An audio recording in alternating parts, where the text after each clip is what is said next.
प्राचीन और प्रमाणिक धर्म ग्रंथों के आधार पर भगवान शिव के अनेक रूप दर्शाए गए हैं। उनके स्वरूप के साथ माता पार्वती, पुत्र गणेश और कार्तिकेय के साथ उन्हें एक शांत स्वरूप में दर्शाया गया है।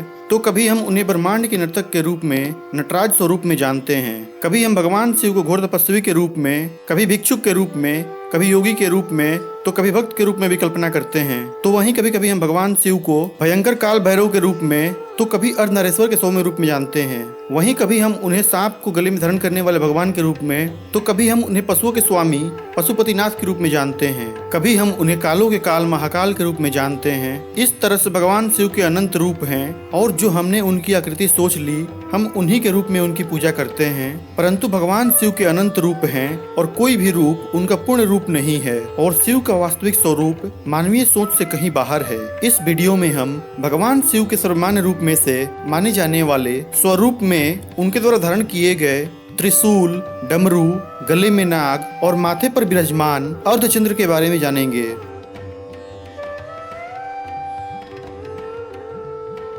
भगवान शिव के डमरू का महत्व यह है कि यह डमरू ब्रह्मांड का प्रतीक है जो हमेशा विस्तार और पतन कर रहा है। यह विस्तार के बाद ढह जाता है और फिर इसका विस्तार होता है। यह सृष्टि का प्रतीक है। यह सारा संसार एक बढ़ती हुई ऊर्जा के उठने और गिरने का एक लय है और डमरू इसी का प्रतीक है।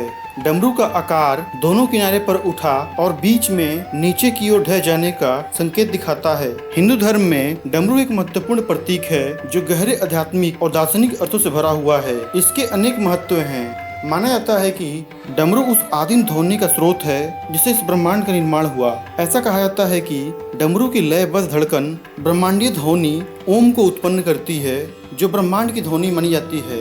डमरू का आकार जिसमें दो त्रिकोणीय भाग होते हैं, यह ब्रह्मांड की दो विपरीत ऊर्जाएं सृजन और विनाश के विलय का प्रतिनिधित्व करता है। जब शिव डमरू बजाते हैं तो यह सृजन, संरक्षण और विनाश के चल रहे चक्र का प्रतीक है।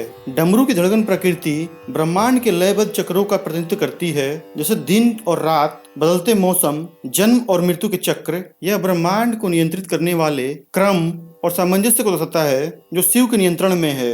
हिंदू पौराणिक कथाओं के अनुसार शिव के डमरू ने भाषा और संचार के विकास में महत्वपूर्ण भूमिका निभाई है।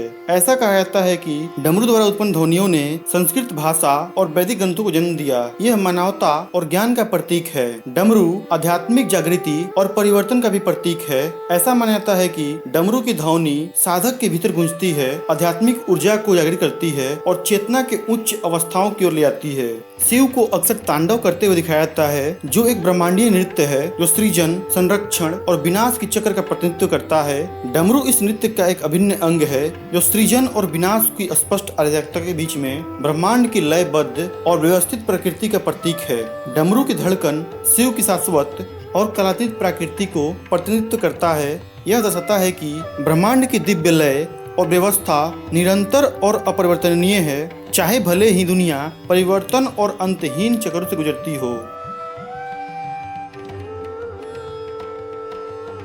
भगवान शिव के गले में नाग की उपस्थिति उनकी प्रतीकात्मकता का एक महत्वपूर्ण पहलू है। शिव के गले में लिपटा नाग, जिसे आमतौर पर वासुकी नाग के रूप में पहचाना जाता है, यह अपार शक्ति और निर्भयता का प्रतीक है। नागों को अक्सर डरने वाले जीवों के रूप में दिखाया जाता है और शिव द्वारा धारण किया गया नाग भय पर उनकी महारत और खतरनाक जीवों पर उनके प्रभुत्व का प्रतीक है। यौगिक परंपराओं के अनुसार नाग जागृत कुंडलिनी ऊर्जा का प्रतिनिधित्व करते हैं जो रीढ़ के आधार पर रहती है। जब आध्यात्मिकता अभ्यासों के माध्यम से कुंडलिनी जागृत होती है तो यह आध्यात्मिकता ज्ञान लाने वाले चक्रों के माध्यम से ऊपर उठती है। शिव के गले में लिपटा यह नाग इस शक्तिशाली आध्यात्मिक ऊर्जा का प्रतीक माना जाता है। सांप अक्सर अपनी त्वचा का त्याग कर देते हैं जो नवीनीकरण, पुनर्जन्म और समय के चक्रीय प्रकृति का प्रतीक है। नाग का यह पहलू विनाश और पुनर्जन्म के देवता के रूप में भगवान शिव की भूमिका से मेल खाता है जो सृजन, विनाश और पुनर्जन्म की चल रही प्रक्रिया को दर्शाता है। हिंदू पौराणिक कथाओं के अनुसार समुद्र मंथन के दौरान हलाहल नामक एक घातक विष निकला था।